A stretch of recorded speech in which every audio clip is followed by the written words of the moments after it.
On the first Monday of August at 8:15 in the morning in the year 1945, the world changed. Catastrophic effect of the atomic bombings of Hiroshima and Nagasaki, including immediate devastation, long-term health consequence for survivor and future generation. The ICRC respond and a final plea for global nuclear disarmament. To write a strong, insight paper focused on a specific topic, develop of clear disease. Conduct through research and analysis. Structure your paper logically. Craft original insights supported by strong evidence and revise carefully for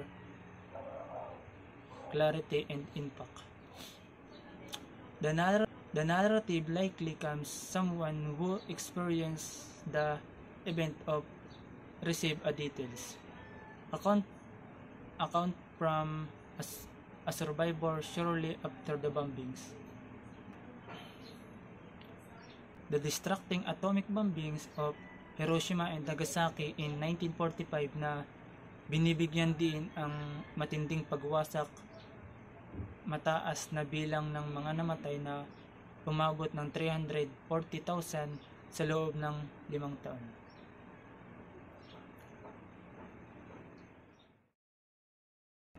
Inilalarawan ng nakakapinsalang epekto ng pambobomba ng atomic Hiroshima and Nagasaki. Binibigyan din ang agarang pagwasak ng pangmatagalang epekto sa kalusugan. Ang pagtugon ng ICRC respond and ethical implication of nuclear weapons, concluding in a call from global nuclear disarmament. The root cause of the devastation was the use of atomic bombings, primarily to quickly end World War II and demonstrate military power, although the strategic and ethical justification remain highly debated. The motivation behind the atomic bombings were primarily to World War II safety and demonstrate US military might, but also involve complex political and ideological factors, all of which remain highly debated regarding their ethical implication.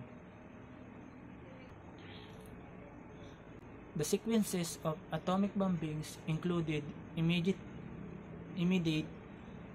mass death and destruction, followed by long-term health problem, genetic damage, physiological trauma, and ongoing ethical debate surrounding the use of nuclear weapons. Next step called involve further research using primary sources, analyzing different perspective, studying long-term effects, and examining the international response. For advocacy options include sharing information, advocating for disarmament, promoting education, and engaging in dialogue. This must never happen again.